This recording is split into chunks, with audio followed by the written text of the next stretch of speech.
สวัสดีครับ ผมชื่อสมศักดิ์พักคุธรอดีต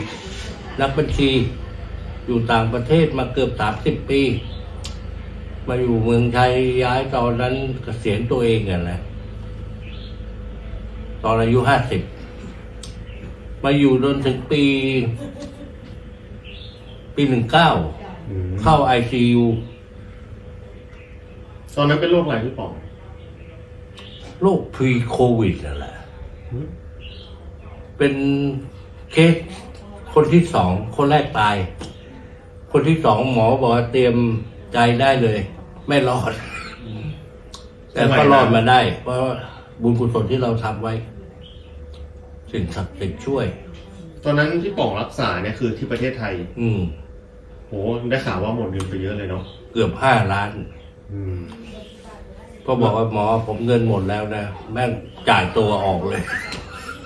ก็คือหลังจากที่รักษาโรงพยาบาลมาเนี่ยก็ไม่ได้หายขาดถูกไหมมันค่อยอย่างชั่วนะโควิดเนี่ยเพราะยาสั่งมาจากเมืองนอกมันถึงแพงเพราะว่านั้นเสร็จแล้ว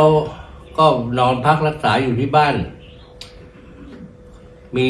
โรคแถมมาก็คือต่อมลูกหมากนิ่วจากสมิธเวชนะเราก็ไม่สนใจเพราะผ่านตายมาแล้วนะไม่สนละตายเป็นตายอยู่มาวันหนึ่งก็คนไข้หมอผินเนี่ยแหละแวะมาขอซื้อเครื่องตัดหญ้าซึ่งเราไม่มีแรงทำแล้วเราประกาศขายไงใช่ไหมขายถูกๆด้วยเสียดายเนาะตอนนั้นก็มาขอเห็นรถกระบะเราบอกขอแรงไปขนสมุนไพรบนเขาหน่อยแล้วบอกโอเคลองดู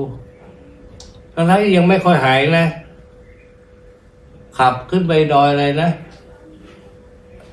กัลยาวัฒนะไอเราคิดว่าใกล้โอ้โหเหนื่อยเลยหอบเลยไปกับเลขาผมแล้วก็ตัวลุงแก้วช่วยกันตัดบ้างไม่ตัดบ้างมานั่งพักมันเพราะเพิ่งหายนะขนมาเสร็จก็มาบ้านหมอเนี่ยละก่อนแกอยู่ใต้ถุนพวกสมุนไพรแกนะยังไม่มีออฟฟิศอะไรอย่างเงี้ยไม่ใหญ่โตเงี้ยแม่มูลประจันผมก็ไม่รู้จัก ผมก็เล่าให้หมอฟังหมอก็พาชวนดูนี่สมุนไพรนั้นรักษาโน้นรักษานี้พอผมก็อยากจะลองกันนะผมเป็นต่อมลูกหมากเป็นนิ้วก็เอายาไปครั้งแรกมาก็บริจาค1,000ลุงแก้วบอกอย่าเพิ่งไปให้เอาไปลองก่อนลองกินดูก็บอกไม่เอาให้เป็นค่าครูไปเอาไปกินต่อมลูกหมากนี่ค่ายาที่โรงพยาบาลเชียงใหม่นี่อาทิตย์ละ3,000 กว่าบาทนะยากินไปแล้วทุกอย่างแห้งหมดไม่มีน้ำอสุจิไม่มีอะไรทั้งนั้นเราก็ไปบอกหมอว่าผมไม่กินละผมจะไปรักษาสมุนไพรโอ้โหมันโกรธใหญ่เลยคุณอยากตายขู่ผมอย่างงี้นะเป็นมะเร็งใช่ไหมคุณอะไรก็แบบตายเป็นตายผมผ่านตายมาแล้วเสร็จแล้วก็มาเจอหมอผินนี่แหละที่ผมข้ามตอนไปนะตอนเจอหมอผินนี่คือข้างหลังจากไปโรงพยาบาลแล้วมาเจอลุงแก้วแล้วมาได้ยาหมอผินหมอก็ให้ลูกศิษย์แกคนแรกชื่ออะไรนะทำแม่มูลลูกศิษย์อีกคนแรกเลยจำชื่อไม่ได้แล้วไม่อยู่แล้วไงคอยผ่านเอาไปกินได้ไม่ถึง6 เดือนนะหายอาการลุกขึ้นมาฉี่ทั้งคืนฉี่ทั้งวันทั้งคืนเงี้ยฉี่จนเป็นเลือดเงี้ยถึงเราไปหาหมอที่สมิธเวชแล้วก็ปฏิเสธเขาบอกเดี๋ยวผมจะมารักษาสมุนไพร พอหายเสร็จผมก็ วันนั้นไปทำบุญถึงรู้ว่าหาย เพราะผมไม่เคยสังเกตเนี่ยผมดื่มแทนน้ำเลยพอส้วมมันอยู่ไกลจากกุฏิที่ผมนอนอยู่นะค้างคืนเราของไปแจกเด็กๆไม่ลุกไปฉี่เว้ยอาจเป็นเพราะเรากลัวผีก็ได้เราไม่กล้าทางมันลงไม่ไกลจากกุฏิกลับมาบ้านก็ไม่ลุกฉี่3 วัน 4 วันถึงโทรหาหมอผินผมสงสัยผมหายแล้วมึงผมไม่ลุกฉี่เลยเดินทางไกลนะผมต้องจอดเป็นระยะบางทีไม่เจอปั๊มผมก็จอดข้างทางแหละฉี่แม่งเลย เสร็จแล้วก็มาเจอต่อมลูกหมากนี่รักษาทีละโรคนะต่อมลูกหมากหายเสร็จ นิ้ว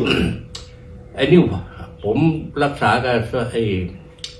สีพัดข้างละ100,000ไม่คุ้มเลย ไม่คุ้มจะหายไปแล้วหมอบอกโอ้น่าจะมาเจอผมก่อนว่าไม่ต้องไปผ่าตัด อันนั้นก่อนเนาะก่อนหน้าที่มาเจอไม่ทัน ก่อนที่จะมาเป็นตอนผมอยู่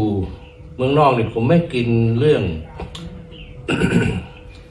ความดันเบาหวานผมไม่มีนะมามีตอนอยู่เมืองไทยนี่แหละ เป็นโรคท้องร่วงอย่างหนักอย่างแรง เข้าสัมปตองมันบอกโอ้ผมเป็นหลายโรคเลย แจกยามาเป็นถุงๆผมกินยาความดันเบาหวาน10 กว่าปีนะจนไตผมเกือบพังหมอสมิตเวชถึงโยนทิ้งหมดเลยตอนผมเข้าICUบอกคุณไม่ต้องกินห้ามเลย มาทั้งนิ้วทั้งไตเสีย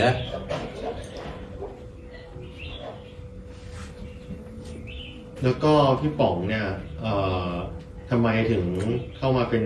จิตอาสา ก็เป็นถือว่าหมอมีบุญคุณกับผมไงเราออกทั้งเงินออกทั้งแรงจริงไหมเราต้องตอบแทนบุญคุณครับแล้วก็พี่ป๋องอยากจะฝากอะไรกับคนที่อยากมารักษาบ้างครับ อย่าเอกใจขอให้มีความมั่นใจเชื่อในสิ่งที่ตนคิดว่าทางรอดอีกทางสุดท้ายเมื่อหมดเงินแล้วสมุนไพรคุณไม่ต้องเสียสักบาทเลยนอกจากเราจะให้เป็นค่าครูหายก็หายไปเลยไม่ขับมาช่วยหรืออีกเลยบางคนก็ทานยาแล้วก็หายไปเลยกลับมาทีนะหายแล้วมาหาหมอบ้างอะไรบ้างการนี้ก็บ่นว่าไม่เห็นคนไข้เลยก็เรารักษาดีรักษาจนหายเลยหายหน้าไปด้วยมีอยู่คนผู้หญิงที่อยู่อะไรนครปฐมพุทธมณฑลเป็นโรคมือแข็งหนังแข็งเท้าแข็งที่เห็นกระตาเลยนะมาใหม่เดินเหมือนซอมบี้เชื่อเรื่องผัวเขาดีมากไม่ทิ้งเช็ดขี้เช็ดเยี่ยวอะไรเงี้ยมารักษาขับรถมารักษาหมอเพียงเพราะปากต่อปากเขาเล่ากันไงหายมาบอกลุงป๋องตอนนี้หนูวิ่งได้แล้วนะเขาว่าไง เหลือเชื่อมากแต่เก็บเงินก็เห็นกระตาหายจริงๆหลายๆโรคเนาะหลายโรคที่หลายแต่ว่าเราแค่ไม่ได้บอกเนาะก็อยากจะฝากคนไข้เนาะลุงป๋องถ้าเงินไม่หมดคุณจะไม่คิดถึงสมุนไพรหรอกเอาตัวเองเป็นหลักผมเป็นหลักแต่ผมนี่ถึงหมดเงินแต่ผมก็อยากลองทางเลือกเมื่อได้ผลก็เนี่ยมาอาสาช่วยครับไม่คิดเงินโอเคครับขอบคุณครับ